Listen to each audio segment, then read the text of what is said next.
At the end of the Cold War, we were all so sure there had been a quantum leap forward to world peace. So wrong we were.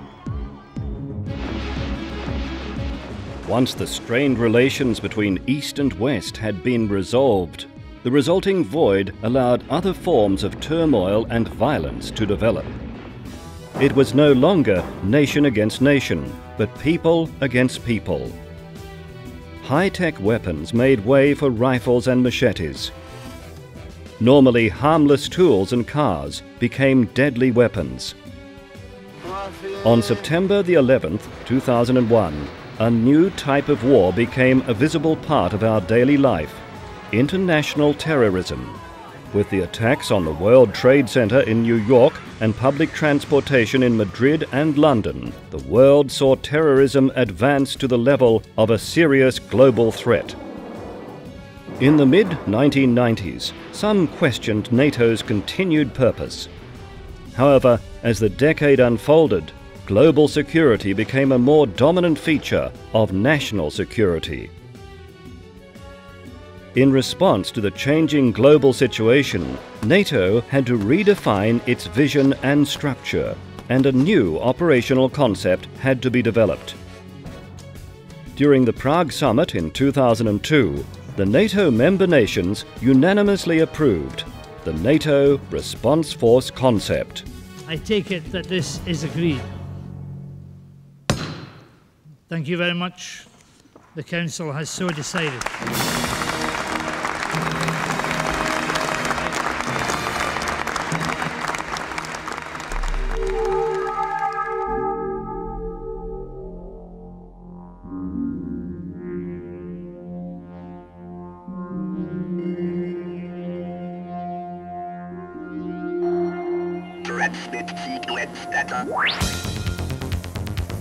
The NATO Response Force, or NRF concept, gives the alliance a high readiness, technologically advanced expeditionary force available at all times that can quickly deploy to wherever it is needed.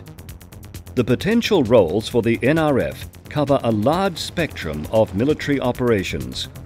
Not only can it be deployed for obvious tasks like stabilization, peace support, counter-terrorism, embargo operations and warfighting, but also for humanitarian assistance, evacuation of civilians, and through a show of force demonstrating NATO's resolve.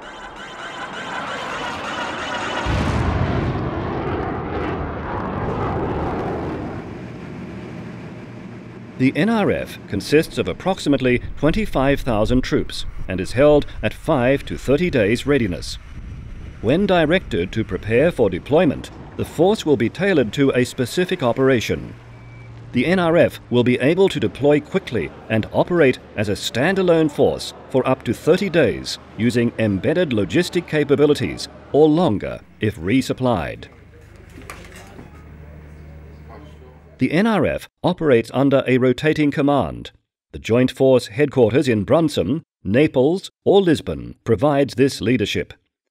These headquarters also provide the staff to man the in-theatre headquarters.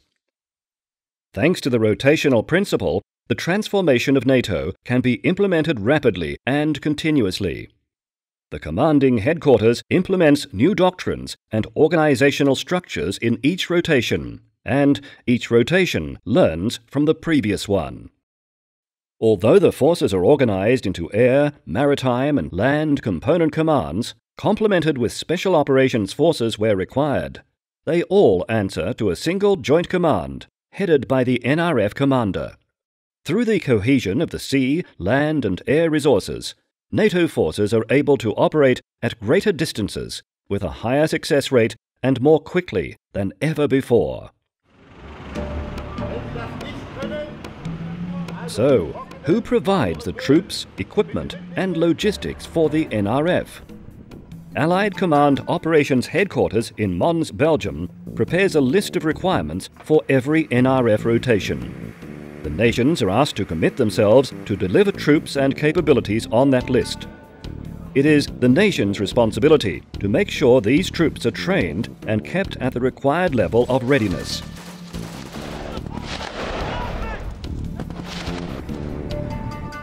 In June 2006, a large-scale exercise was conducted in Cape Verde, a strategic distance from NATO territory and a location where the concept could be fully tested.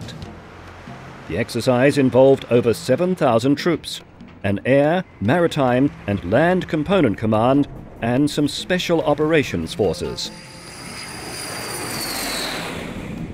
Swift deployment requires well-structured logistics and command and control processes.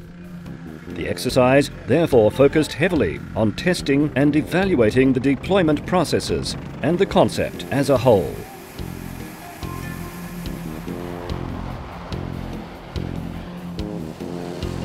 The multi-skilled NRF troops can be put into action for a large variety of tasks. Not only for the obvious, such as military intervention or stabilization, but also in response to humanitarian crises, assistance and relief aid after environmental disasters, such as earthquakes, hurricanes or tsunamis. In such an important way in NATO's operations and missions, an important issue for activating the NRF is the political decision-making processes. Political authorization will be given on a case-by-case basis. This process involves not only NATO decision-makers, but also national parliaments. Immediately after the political decision for the NRF to prepare for deployment is taken, the authority over the assigned national forces is transferred to SACEUR, NATO's highest operational military commander. Now that full operational capability has been declared during the Riga summit in November 2006, the NATO Response Force will form the cornerstone of NATO responsiveness in the 21st century. However, it's not intended to be a global police force. NRF success will heavily depend on the commitment of the member nations to provide the required staff and material when called upon. NATO security is a global matter. A proactive NRF can be an instrument for both global and national peace, safety, stability, and security.